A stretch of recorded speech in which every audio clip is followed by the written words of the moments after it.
Buenas noches, otro miércoles para pensar aquí en Civilitas TV como hace tantos años. Carmen, ¿qué tal? ¿Cómo va? ¿Cómo ¿Bien? le va, Seba?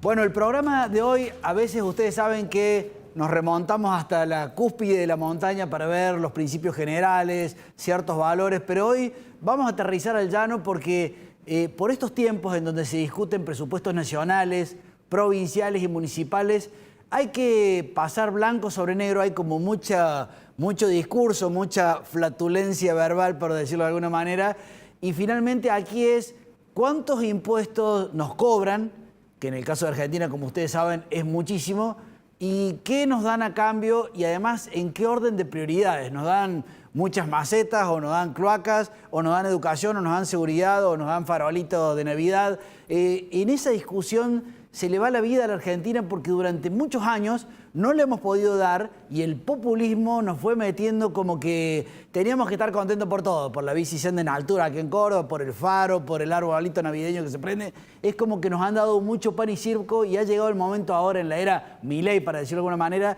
de poner blanco sobre negro. Che, me estás matando a impuestos, no quiero, reducime impuestos y además estás gastando mal gastado. De eso vamos a hablar hoy. Vamos a tener un querido amigo de Civilitas como es Sáenz Valiente, que ya vamos a entrevistar en modo Zoom. Carmen va a hablar de educación, que sería, por ejemplo, uno de los temas por los cuales uno dice, bueno, pago impuestos, pero claro, si no me estás enseñando a que a los chicos aprendan a leer y escribir en primer grado, ¿de qué estamos hablando? Yo también voy a hablar del presupuesto municipal y voy a traer algunas perlitas medio poéticas que tiene el presupuesto municipal y luego vamos a terminar también con un tema que es sí o sí, que son las obras. Por ejemplo, en este caso, la ruta, la autovía que defendemos 158. ¿Carmen?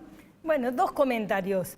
Uno, que ahí también el presupuesto lleva para San Francisco ciclovía en altura.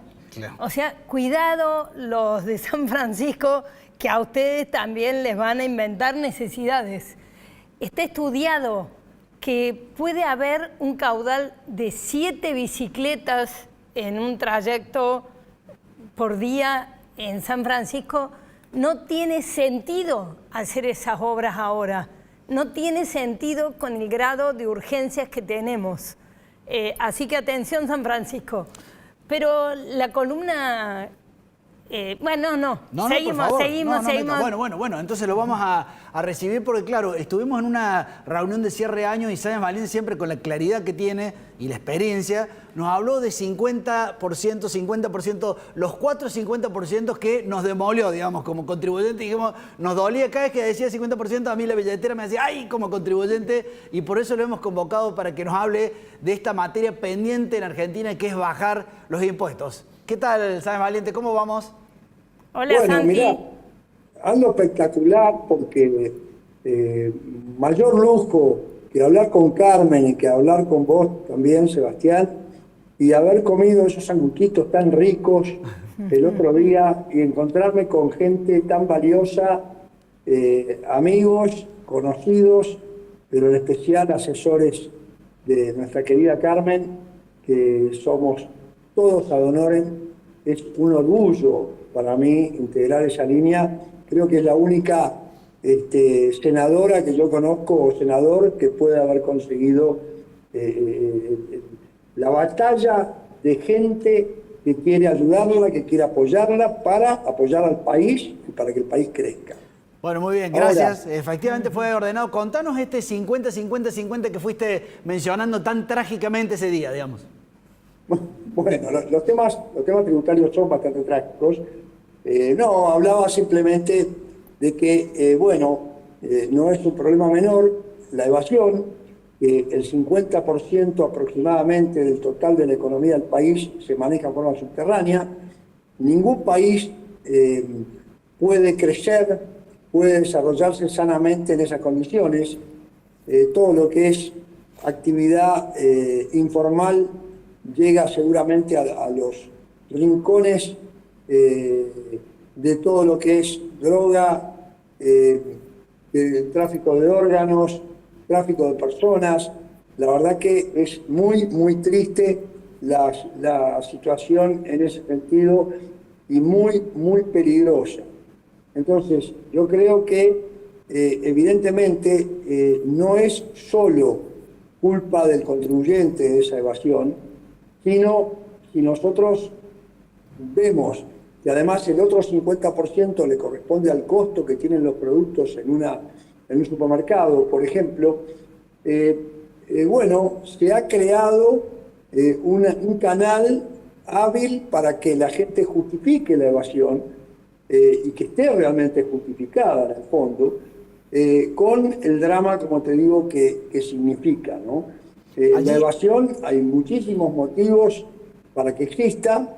Yo creo que justamente hay algo que puede ayudar a lo que sabe esta gran mujer que tenés al lado, Sebastián, y es a la educación. Y me refiero a la educación tributaria, además de la tradicional. Porque para que haya cultura tributaria, tiene que haber educación tributaria. Y con una buena cultura tributaria y saber que efectivamente los impuestos son el costo de vivir en sociedad y hay que pagarlos, la verdad es que hay que redeterminar toda la estructura tributaria para ello, pero es indispensable la cultura tributaria, la educación, bueno, me parece fundamental. Nos estabas mencionando, primer puntapié, el 50% de la economía en negro. El segundo puntapié, sobre los que sí pagan impuestos, en cada cosa que compramos hay un 50% que se lo damos al Estado. Es como si trabajáramos medio año para el Estado y cada vez que compramos una coca, un auto, cualquier cosa que compramos, 50% se lo lleva el Estado. Vos mencionabas como esta segunda gran injusticia, digamos. Y además mencionabas una tercera, que es que hay un 50% de la Argentina que está informal, digamos. A nivel laboral, digamos. Por supuesto, la informalidad hacia este tema donde los impuestos son distorsivos, no cumplen los principios básicos de Constitución Nacional, y en consecuencia no se mide adecuadamente la capacidad que tiene cada operación económica y cada sujeto en contribuir. Entonces, efectivamente, aparece una clara intención y clara dedicación de los comerciantes para salvarse de esta selva, diría, a tratar de vender en efectivo. Encima se hace el descuento del 10% y se ahorran el 21 más el 35 más el... O sea, es tremendo, parece una cargada, ¿no?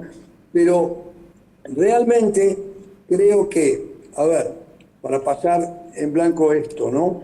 Es indispensable que la recaudación sea adecuada en función de los servicios prestados que, a mi juicio, tienen que ser los básicos de un Estado, no para atender déficit de empresas que quedan en manos del Estado, no para atender ñoquis por todos lados en las distintas dependencias estatales. Yo creo que Milei eso lo tiene sumamente claro y que tengo la gran esperanza de que haya una reforma como corresponde, o sea, que no sean más parches. Es indispensable evitar los parches. Necesitamos dar una buena vuelta de rosca para realmente cumplir los principios constitucionales, reducir sensiblemente la evasión.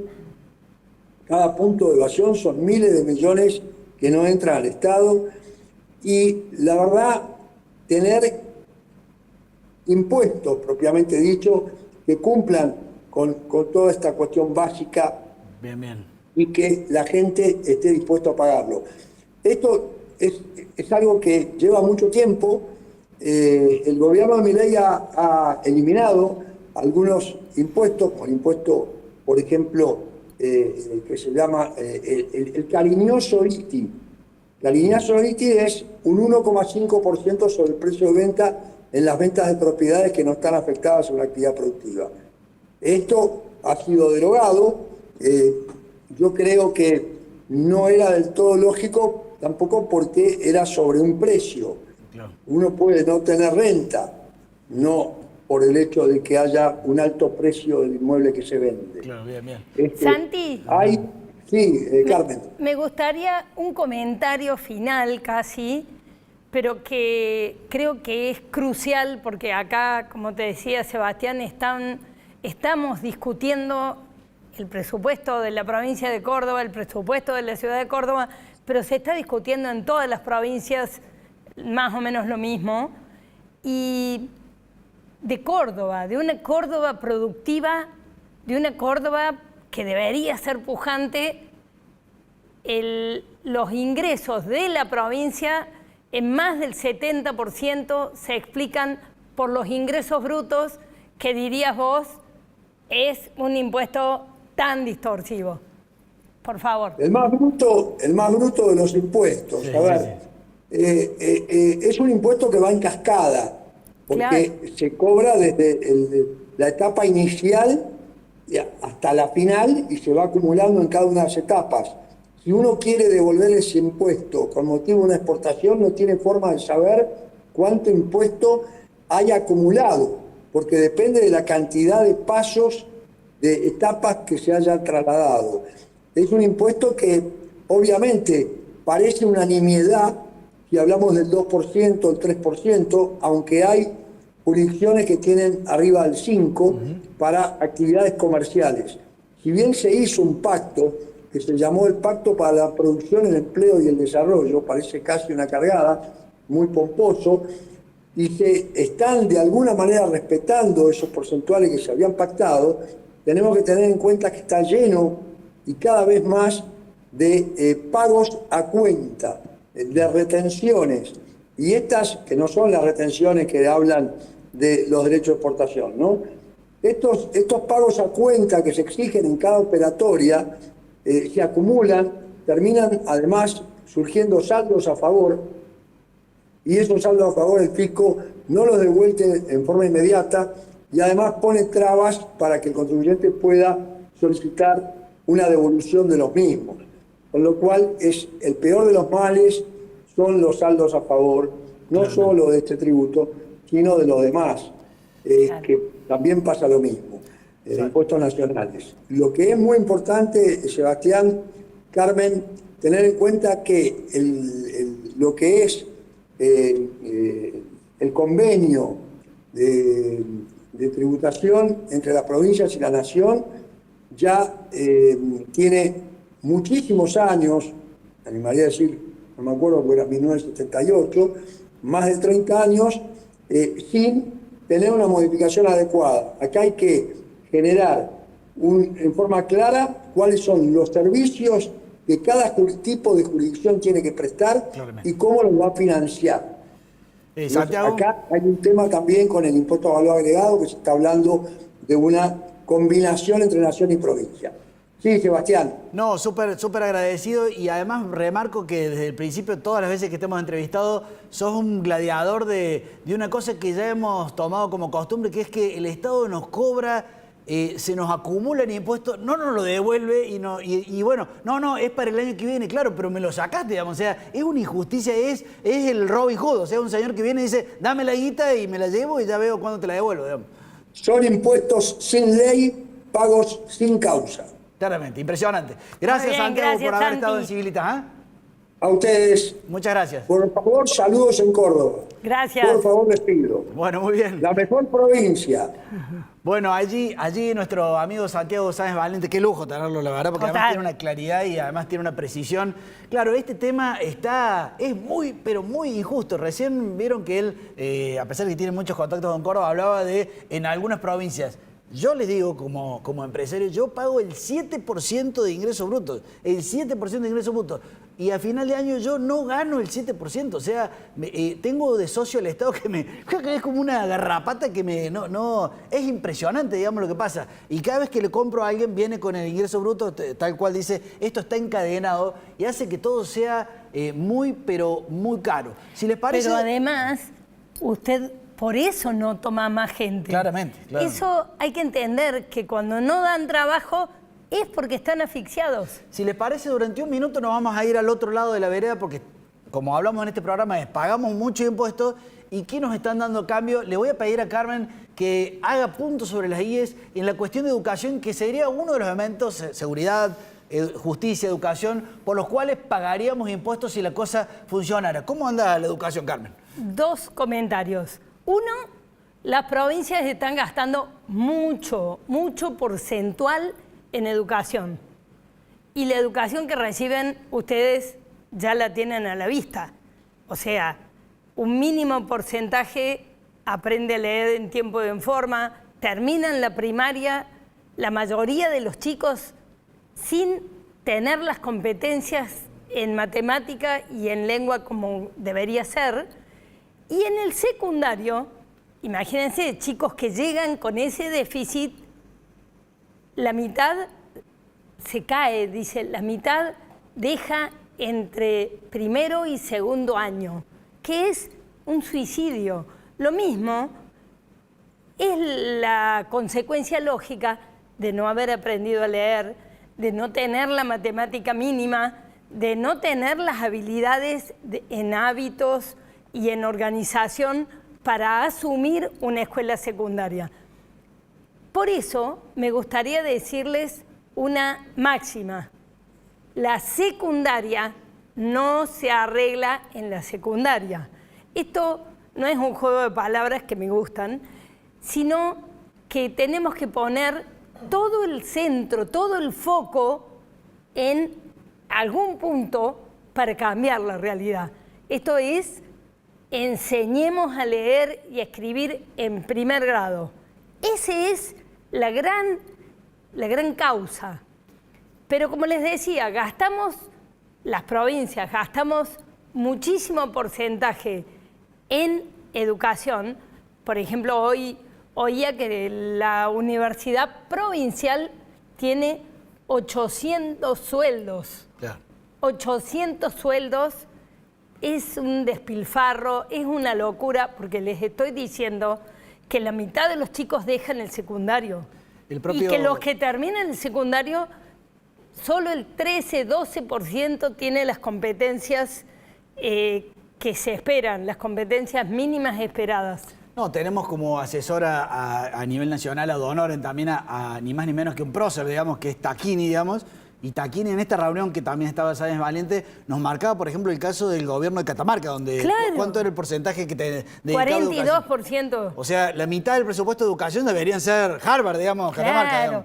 Digamos. No, y lo que termina siendo es el lugar donde todo pasa sin control. Claro, exactamente. Son sueldos y nadie controla. Pero ojo, acá también pasa lo mismo. Claro, acá nombran gente, hacen... Acá tenemos demasiado... Imagínense, los chicos dejan el secundario y tenemos la misma planta de profesores desde hace un montón de años. Claramente. Así que, ojo, porque a mí no me alcanza con qué porcentaje gastan en educación. Para nada. Bueno, muy bien, seguimos entonces adelante. Impuestos que pagamos. Ay, ¿por qué nos hacen pagar tantos impuestos? Y podría decir un insulto, pero no lo voy a decir. Y a cambio, las cuestiones básicas, las cuestiones de seguridad, de justicia, de educación y de salud. Quiero bajar al nivel municipal porque en estos días se está discutiendo el presupuesto de la Municipalidad de Córdoba. Lo estamos analizando con el equipo de Civilitas. Y realmente es como que vos decís, che, esto... es una obra poética, es el mío Cid, digamos, porque no es un presupuesto. Y ya se lo voy a demostrar, pero primero quiero mostrarles cómo a veces las gestiones municipales y provinciales se van de la realidad, porque no tienen el control, la presión, la ciudadanía respirándola en la nuca, y pasan cosas como esta. Fíjense un video que acaba de salir hace 2 días de la Municipalidad de Córdoba en su área de educación, pavoneándose de que en las escuelas municipales los chicos aprenden chino. A ver.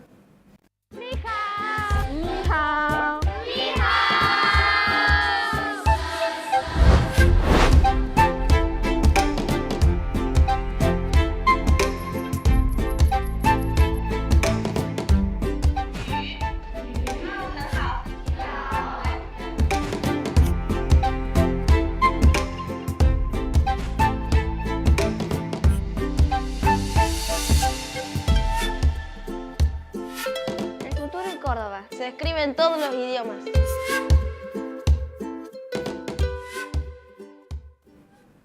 Bueno, esta pieza, yo no sé, usted y vos, ¿creen que se enseña chino en las escuelas municipales de Córdoba? O sea, y si además es enseñar, supónganse que es una excepción, es enseñar y hay una profesora que le da chino bárbaro.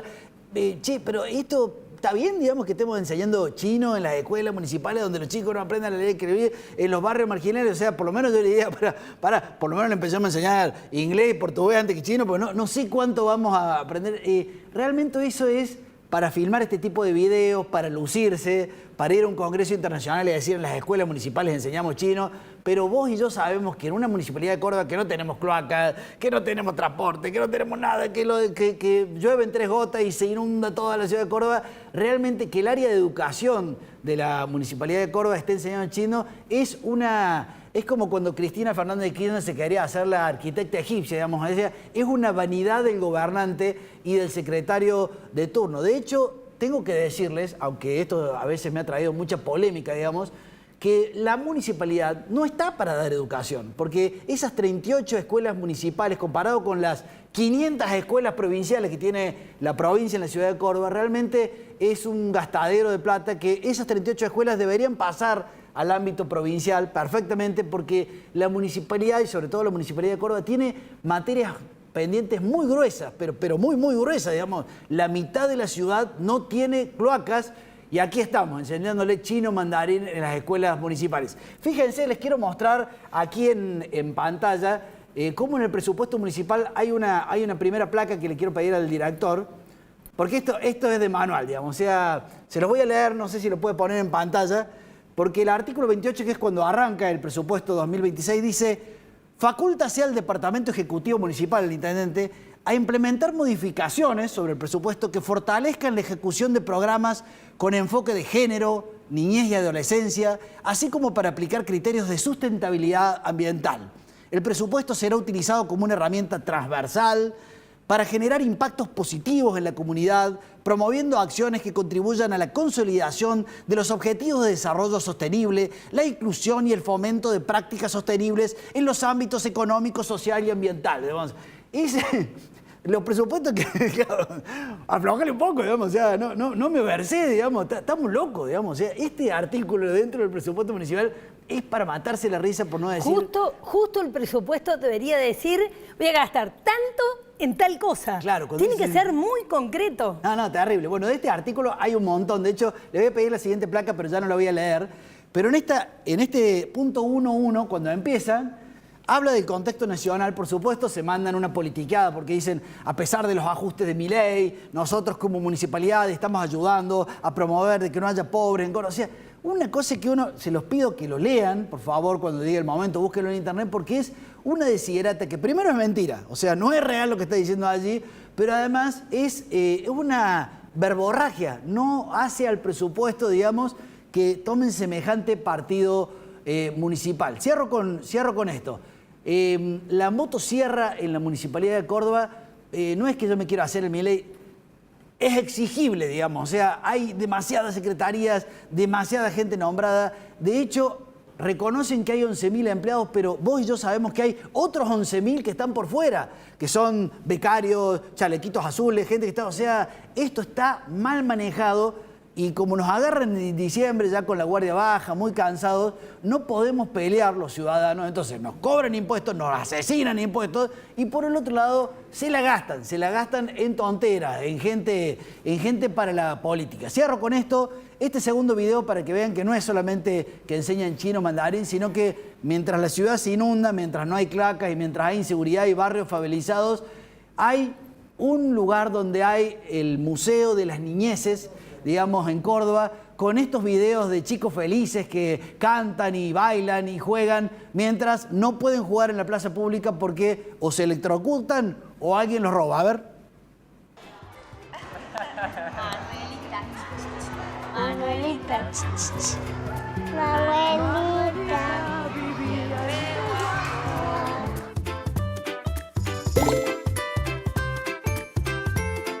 Hola, estamos en la casa de las infancias.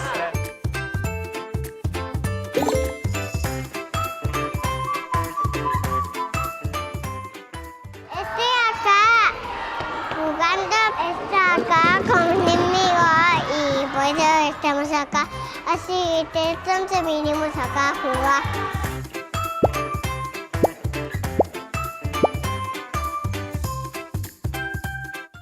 Me gusta más acá el patio, ¿viste? Y todos esos instrumentos. Me gusta mucho jugar. Me parece increíble.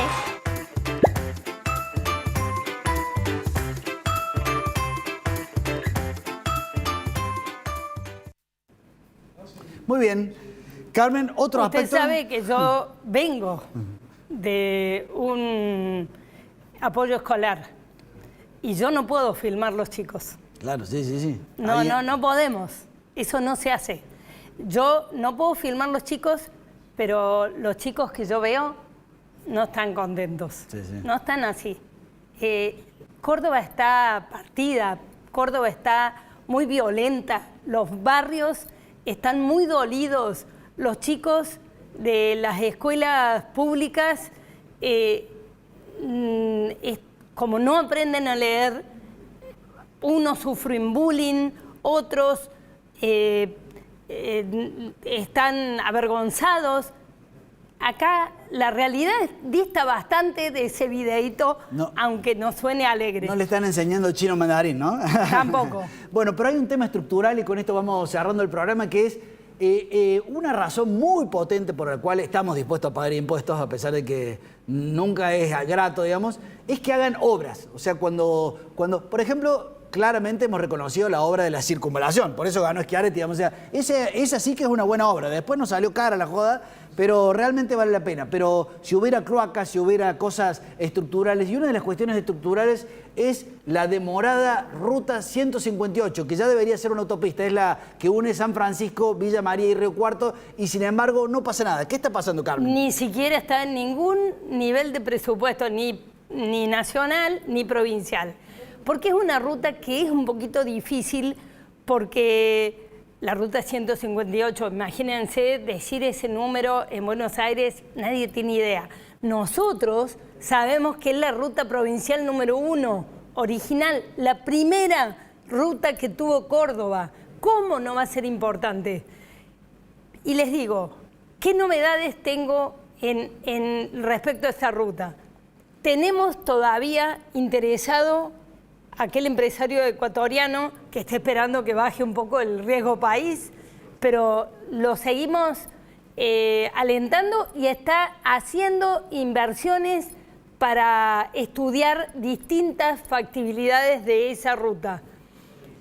Yo me pregunto si la ruta 19, la ruta nacional 19 que está terminando Yarlora, nos ayuda a la ruta 158 o la perjudica. Yo les diría que en un criterio rápido, me parece que de Río Cuarto a Villa María no le cambia nada, sigue siendo la misma necesidad sumamente importante, pero ojo que de Villa María a San Francisco vamos a tener que reclamarle al gobernador Yarlora, porque con esa competencia, en una de esas nos deja afuera ese otro tramo de la 158.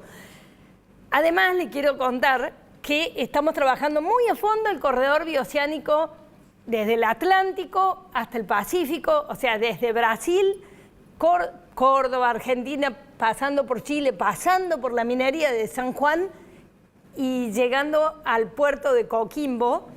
Ese corredor está empezando a estar en los ojos de los inversores. Por ejemplo, la OCDE, que es una institución de las Naciones Unidas, especialmente en lo económico, señala a Córdoba como un hub logístico sumamente importante que va a ser para todo, para lo vial, para lo ferroviario cuando haya. Así que estas son buenas noticias, pero como les digo, en ninguna de las dos licitaciones nacionales están todavía a la vista y Yarlora ni la menciona, pero ni la menciona. Cuando alguien nos hace chumba chumba, como dicen, pero ¿cómo? ¿Ustedes están pidiendo obra pública y Milei no favorece la obra pública? No, hubo que detener la obra pública porque acá se choreaba tanto, pero tanto, o sea, directamente se choreaba la obra y no se la hacía, por eso los cuadernos, por eso todo lo que ha pasado, pero ahora sí se está agudizando el ingenio para buscar capital privado, para ponernos de acuerdo, para hacer las cosas bien, digamos, así que en ese sentido... Para que sean públicos y privados, porque ustedes imagínense que la ruta le queda a la nación, si es de la nación, o a la provincia, si es de la provincia. Entonces, si va a venir capital privado a ponerse así, es lógico que el Estado también algo ponga. Claramente. Es natural, porque la capitalización queda para el Estado. Bueno, conclusión, no te canses de quejarte, contribuyente, ciudadano, no importa si sos joven, si sos viejo, porque aunque seas joven y dices, che, a mí no me cobran tanto impuesto. Ah, ¿no? Cuando fuiste al cine el viernes, cuando compraste la coca, cuando jugaste al fútbol, pagaste impuestos y pagaste la mitad de los impuestos. Te compraste una remera y le compraste otra remera al Estado. No nos cansemos de quejarnos. Nos vemos el miércoles que viene. Adiós. Chao.